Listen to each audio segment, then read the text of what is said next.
So welcome to Discovering Creativity.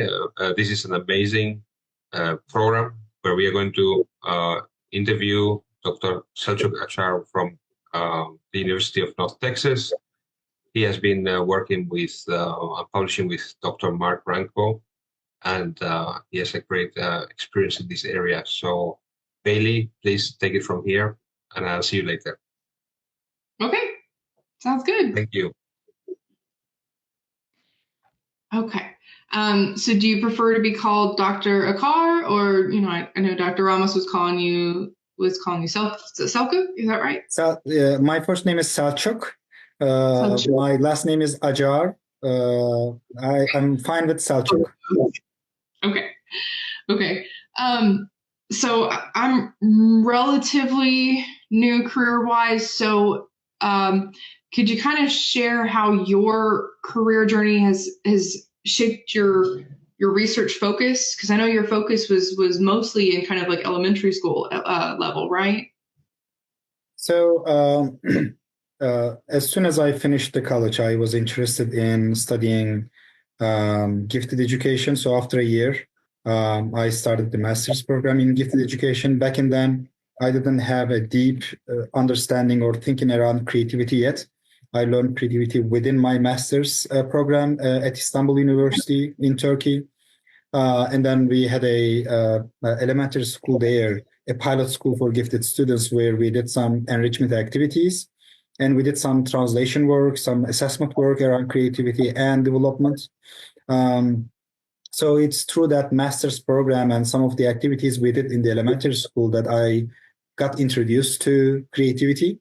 And then I got to UGA 2007, where I extending my research, developed my research program around creativity after Mark Ranko came to the university. I broadly study creativity with all populations, although this specific instrument that we have been developing called MOTES is for elementary school children. But I don't limit myself to that age group, actually. Okay. Is there so you were interested in creativity? Was there something like a pivotal point that sparked your interest in creative thinking?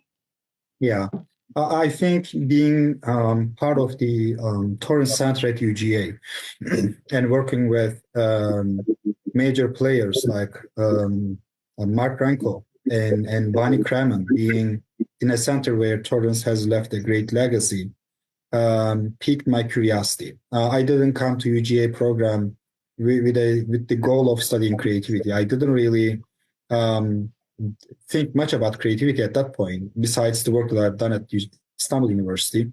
But as I read more about gifted education and on creativity, I realized that creativity has a very broad applications within and beyond education, and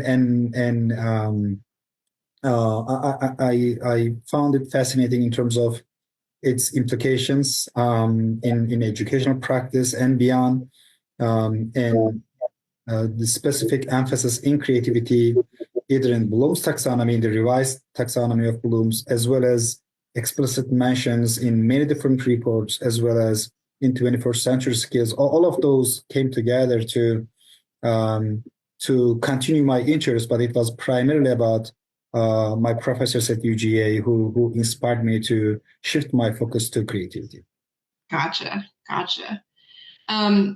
So how do you kind of just brought up how it applies pretty broadly. How do you see your research being applied in all of those different fields or outside of education? Yeah. First of all, creativity research is very clear in terms of its everyday implications. Like some of the terminology we have in the field positions creativity at a very personal level. Some people call it mini-C in classroom or in whenever we learn something new. That's where creative insights are happening, and some scholars call that mini-C or everyday problem solving. So you have a problem at home or in your backyard and you're coming up with a creative solution for it. So from that personal level to a very professional level, some jobs require more creativity than the other jobs. We call that pro C level creativity. So, or all of those big breakthroughs that we see in science, in business. So all of those are considered big C creativity. So the from very personal to social level or to corporate level, there are so many ways that creativity can help, and that breadth has been something that really gives us so many possible ways to apply creativity research to. Gotcha.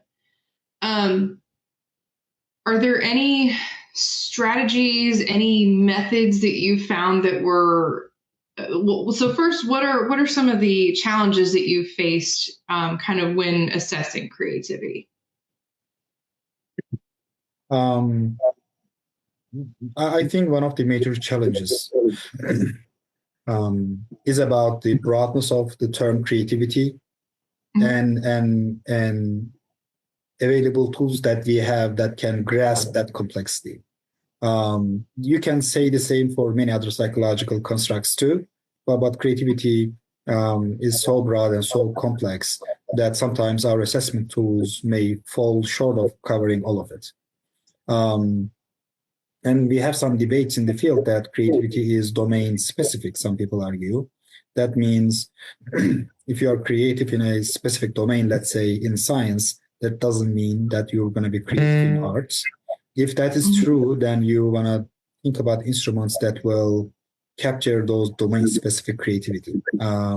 So there's no single test that will capture the entirety of it. So that's why if you're a perfectionist and if you want to be really inclusive, that makes you use many different tools, but also you don't want to get people too tired by so many assessments at the same time. So such considerations of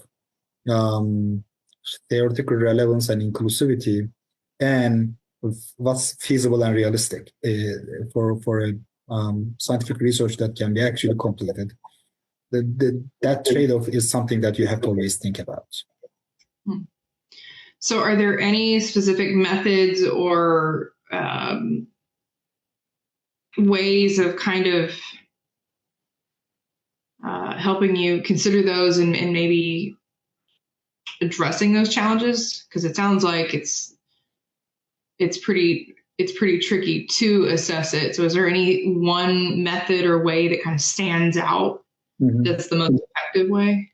I think there would be different opinions on this. My methodology, at least, with kids and with education, it's more about measuring creative potential than creative outcomes, because this is about kids, and measuring outcomes at that level may not make sense compared to measuring creative potential. And when it comes to creative potential, the kind of instruments that we look into is divergent thinking tasks, or sometimes creative personality assessments. Probably one could argue that creative potential is broader than that, but these are two main things that I see important to measure. Divergent thinking is important because creativity, the seed of creativity is ideas. There's a long way from ideation to product development, but if there is no creative ideas, at the core, there can't be a creative outcome in the end. There is definitely an involvement of ideation. Sorry about that. I couldn't hear you. So if there's no creativity ideation, there's no process at all. That's pretty much, you don't go anywhere. Exactly. So that's why I like to look into ideas. And ideas don't require a lot of cost to generate, right? So as long as we can think, we can generate ideas. So that's why divergent thinking is important. It allows people to generate ideas, generate options, which then can trigger or start the creativity process, the creative process. Creative personality is also important. And if you approach it broadly, you can think about like creative styles as well, our personal styles. At the end of the day, creativity benefits from certain personality inclinations, Creative process benefits from a diversity of creativity, diversity of personality types. But when it comes to creativity more specifically, certain traits such as openness to experiences, autonomy, or tolerance of ambiguity, such personality and sometimes affective factors can also play a big role in creative outcomes. That's why measuring those things stand out to me as more important than other aspects, especially within education. If the audience is different, and now we are talking about corporate structures and maybe more product-oriented assessments would be more pertinent then. If the idea is to if the idea is to measure creative outcomes, creative achievement, creative success, then looking into past productivity or performance on a specific product development task, they could be more pertinent to what's expected in a corporate culture. So you have to think about who's your audience, what's your purpose with assessment. Sometimes we do creativity assessment for gifted identification. That's a different ballgame. You have to think about issues such as equity and fairness, so that children in a given school district are not discriminated against any specific program due to unfair identification strategies. Again, I find divergent thinking tests very useful because, again, this is an educational context. And then rather than relying on subjective instruments that can be rated by students themselves or parents or teachers, I would be in favor of using more objective assessments where all students get to see the same tests and receive the same questions, and then they are allowed to show their creative performance on those divergent thinking tasks. Okay. So how would you encourage, or how would you kind of promote or boost creativity in a classroom setting in a way that, one, in kind of your non-gifted classroom, but also in a gifted classroom? Like, what would those differences look like? So I think regardless of the student, whether that's regular education or gifted education, I think the first thing that we should all be aware of is do no harm, right? So, I mean, kids are creative. Yes, there are individual differences in their levels of creativity, but once you create a positive climate, non-threatening climate, a welcoming climate for creativity in the classroom, when kids feel like they can share their ideas, they can show their humor, they can be playful at times within certain boundaries. That's first thing that you want to do, you want to have in a classroom. Beyond that, when you have that psychological, constructive, positive climate, you can think of ways that make students learn in a creative way. We call it creative learning. And then you can then also think about ways that we can be, as teachers, creative. We call it teaching creatively. There may be some times that we can be creative as teachers without giving kids the opportunity to be creative. That's possible. Or when kids are learning in a creative way, that sometimes may happen through some standard ways that we are teaching. That's also possible. So doing both and engaging both parties in the creative process, designing course in a way that students are given the freedom to be creative, or creativity is an expectation. Creativity is one of the standards that teachers are expecting students to perform is important. Sometimes adding creativity into our rubric in an explicit way, giving instructions in a way that you hold your students accountable to be creative. By just raising the bar for creativity, you actually inspire creativity. It could be sometimes as simple as that. But also, for us, sometimes you need to reinvent how we teach, or sometimes we need to just surprise our students.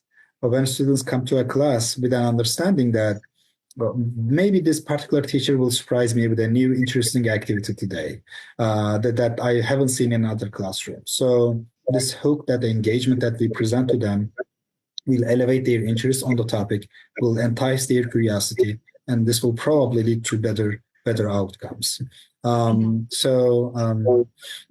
There are some specific models that could be used to that end, like Torrance incubation model is one of those models where creativity is specified as a goal. Specific creativity strengths are listed as a specific creativity goal, along with student learning objectives that are targeted. And then students generate, teachers then design their classes in a way that students learning tap into both learning objectives and the creativity goal. So these are some ways to think about how creativity can be enhanced in a classroom. For gifted students, I think the one benefit of the gifted program is that teachers and students may find themselves a little more room for creative exploration. So there can be a little more room for freedom in those classes. So possibilities include some specific challenges that speak to students' interests. Usually these are small group activities with the gifted students where some specific creativity challenges can be presented to students based on their interests. Sometimes creativity could be part of a robotics competition, and maybe STEM education could benefit from creative thinking skills. If you think about creativity as the core of scientific exploration, where you generate a hypothesis, that problem finding that overlaps with the idea of problem finding in creative problem solving process. So there is a good overlap between the creative process and the scientific exploration, where gifted students may be taught about the steps of creative problem solving as they learn about a specific scientific problem, or when they try to solve a specific scientific problem. So creativity could be a process tool for them to get some enrichment or differentiation activities. So how would you apply kind of that same process, but in like asynchronous learning, where you may not be able to figure out what your learners' interests are and apply them? I think the technology is now giving us some opportunities for that. Artificial intelligence can provide us some opportunities where AI could be a facilitator or co-creativity agent that kids can work together to apply creative process to their own particular problem. So we don't have, to my knowledge, we don't have tools out there for that practice, but I think that would be a very, very cool tool for students to access to.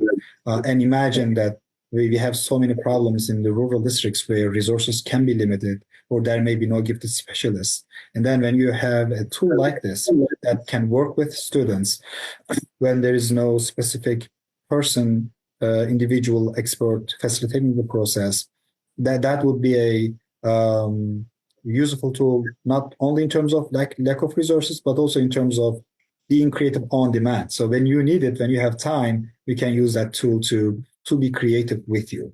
Or it could be switching the roles too. Sometimes students could actually facilitate a robot where students are now empowered to take the leadership role, and their creative problem solving facilitation skills can be facilitated in that way.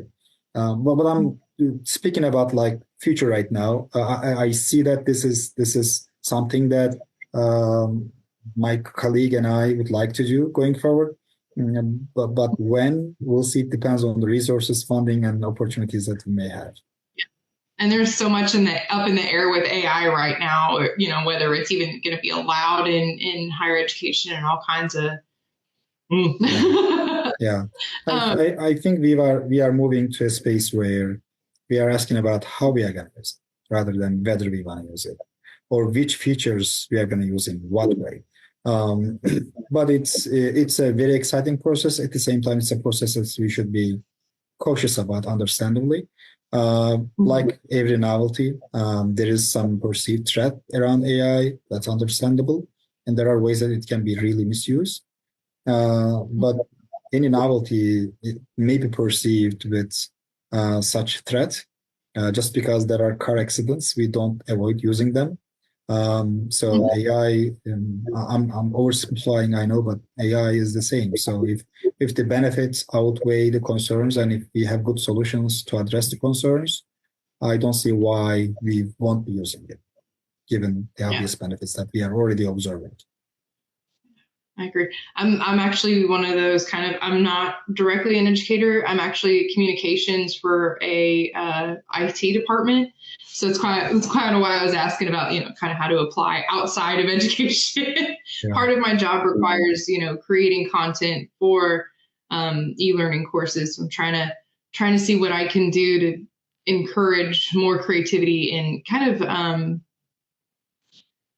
in some of my courses where we're looking at having them, specifically actually a recent one, cybersecurity issues, where we're trying to get them to kind of understand the importance of cybersecurity and, look at it and apply what we get them to learn in the course to their, kind of their everyday lives.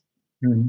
And we were just trying to come up with ways of making it more interesting, but also create more of a, this isn't just a policy you have to apply at work. This is something that genuinely benefits you. Yeah. That's why I started asking about asynchronous. I think I'm here teaching our master's students in the asynchronous format because they are working full time during the day, so they are more available when they are. So asynchronous classes are really needed for them. But I think going forward, we are going to be needing such tools more and more, and it's going to make creativity more accessible if you have tools like this that can be asynchronously implemented into our educational structures. That's what we've learned with some of our employee development courses is people are much more willing and likely to complete their training if they can do it either on their own time or they don't have to go and sit in a classroom from 9 a.m. to 11 a.m. or whatever. So we're trying to get all of that promoted. So we kind of talked about the methods of assessing some of the struggles and some ways to kind of boost creativity. And actually, I'm glad you mentioned AI because that was literally question number 6 on my list here. Was, you kind of actually answered it already. How do you think technology, especially AI, is changing the landscape of creativity research and practice? Yeah. And it sounds like you were I can expand on that. Actually, we have been using AI already for scoring purposes. So with the divergent thinking tests, it's not like intelligence tests or achievement tests where there is a key and there is a correct response. With the divergent thinking tests, you ask students to come up with original ideas, unexpected ideas. So it's open-ended. There is no key. There is no correct response list.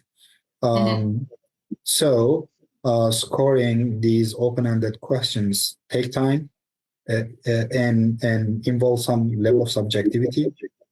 It's laborious. So by using humans who are trained to score these tasks, we first check if humans can agree on how they need to score creativity of these responses. If they agree, we then use these ratings, these computer scientists call labels, to train AI to learn from humans. Basically, we teach AI in a way that it can mimic the way humans rate the open-ended questions. And then we saw that AI can learn the way humans rate these tasks, which saves time and a lot of labor. So that's why a lot of researchers are now using automated scores for divergent thinking tests to save time and to more objectively score divergent thinking tasks. Well, and it streamlines it, and it saves you time at the same time. That's time you can be devoting to either creating either content or it gives you time back, basically, if you can to be creative in other ends. It saves us from the routine work, so that we can be more creative with other stuff. Yeah, exactly. Is there anything that you think we should kind of keep in the back of our heads, or warning signs, or anything like when we use AI to grade papers or anything like that? Is there anything that's just like in the back of your head you're like, probably should keep an eye on this? Yeah, I think one concern with AI and how accessible AI-based large language models and generative AI. I think one of the things that we should always keep in mind is the possibility that AI is there to help us and assist us and to replace our routine work rather than replacing our human creativity. That's not the purpose of it.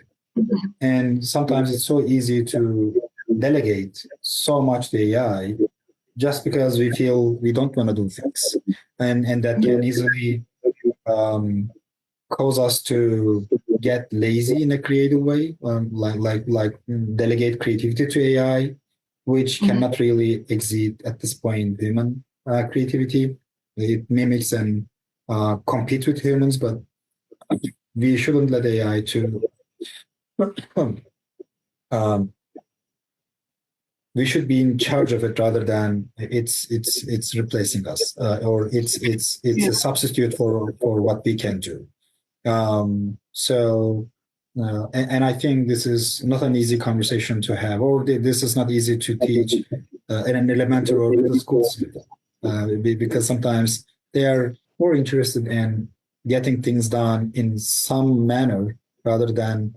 So in what ways we can make sure that students are using it properly and in the way that it doesn't hinder their learning, it doesn't hinder their creativity.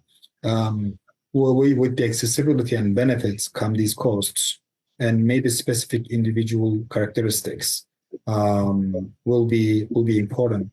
Some learners will benefit from it more than the other students, and for some students, there could potentially be some harm in using AI. So, what those factors be? What kind of traits that we should emphasize more in students? These are some open questions for us to think about.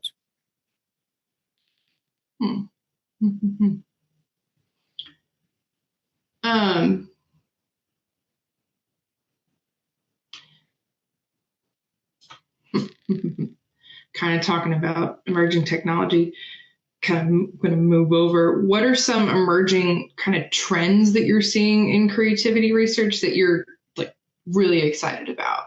Are there any research or any studies or anything that's being done that's just really exciting? Yeah. So building on this AI-based assessments, I think we are getting to a point where the same automated methods can help students to grow their skills. So like when you work with AI or when you work on a task, you can get instant feedback about your work, and it can guide you to do better, to do differently, or to address specific concerns that you receive. And there is so much learning in feedback, right? I mean, much of learning is through feedback. If we can find ways to provide that feedback in a robust way, in a quick way, then learning will enhance. And maybe that's an opportunity for independent learners who can consume knowledge without necessarily in formal schooling environment. Maybe they can learn about stuff in their own personal time, through informal learning, if these tools can be accessible to individuals for their use. So we have a term for it in education. It's called lifelong learning. So maybe with the spread of those methodologies, I think we are going to see more of that, or at least people will have less excuse for not getting education because of the prevalence of tools to teach you the material, even when when a faculty or instructor teacher is not available. So I think it can remove some of those barriers in teaching and learning, or time too, as you said before. So time can be a factor there too, and it can create a more, I think, open and democratic environment for various people across different segments of the society, different socioeconomic levels, to take advantage of learning, depending on their time, their schedule, or priorities. So I'm eager to see, and I'm excited about seeing how the technology that we have right now can go beyond assessment and can actually help facilitate and grow creativity through quick feedback and robust evaluation of creative works. Gotcha. So do you think that there's a thinking you didn't? I'm going to actually rephrase that. Are there any skills or experiences or a certain level of knowledge that you think would be like crucial for somebody to have when they're trying to grow or promote creativity in their learners? Can you repeat the first part of the question again? Are there any like skills or experiences that an educator should have, or any kind of actually expertise is probably the better word. Mm-hmm. Do you think they should have kind of as their base and help promote? Yeah, this is a good point, because creativity is typically not part of a teacher education program. So we see creativity as something that our most established models include, such as Bloom's taxonomy, or it's part of 21st century skills. We don't really teach much about how to enhance creativity in the classroom as part of our teacher education programs. I can attest to that. I'm currently pursuing a master's in learning design technology, and Dr. Ramos's course was optional for an adult education certificate. So I can actually attest that it is not required in that education. Yeah. So that's why learning the language of creativity, learning about creative problem solving and its steps, learning about factors that influence creative climate, some specific facilitation tools, as well as specific models, will equip teachers with some I think some ideas where they could be more purposeful about supporting creativity rather than just going randomly about it. Mm-hmm. I think that's the benefit. So I believe many teachers are doing stuff that enhances creativity. I do believe in that. But I think there is a big benefit in understanding the language and the theoretical thinking behind it, so that this effort is more targeted, more deliberate, and more goal-oriented. So that's why learning about the frameworks that we teach, including but not limited to creative problem solving, is a good thing for teachers to know, so that they can be incorporating those tools into their teaching, and that way they're not only their teaching will be more engaging and interesting, but it will also support students' creativity in a way that a typical lesson plan may not. Your standardized lesson plan may not encourage creativity. Not always. Not always. Yeah. Yeah. Well, last question for you. Are there any goals that you have for your research, or is there any areas that you would like to explore yourself kind of in the future? Yeah. One of my dreams is to contribute to the idea of universal screening and making creativity assessment part of it, where we don't assume that what's observable in the classroom is all that can be observed about a student's talents and creative thinking skills. So that's why seeing creativity as part of educational assessment, where creativity is as important as intelligence. Creativity is as important as academic achievement. So I would be very excited to see that. So that's one. The second one is we are going to a place where creativity development, in my opinion, will be easier in certain ways. In what ways we can provide more tools to students who can grow creatively even when there is no expertise in a school environment to provide this experience to them in a typical classroom. Can we get to a point where creativity development is happening with or without humans involved, human facilitators involved? Can we at least give more options to people to choose from?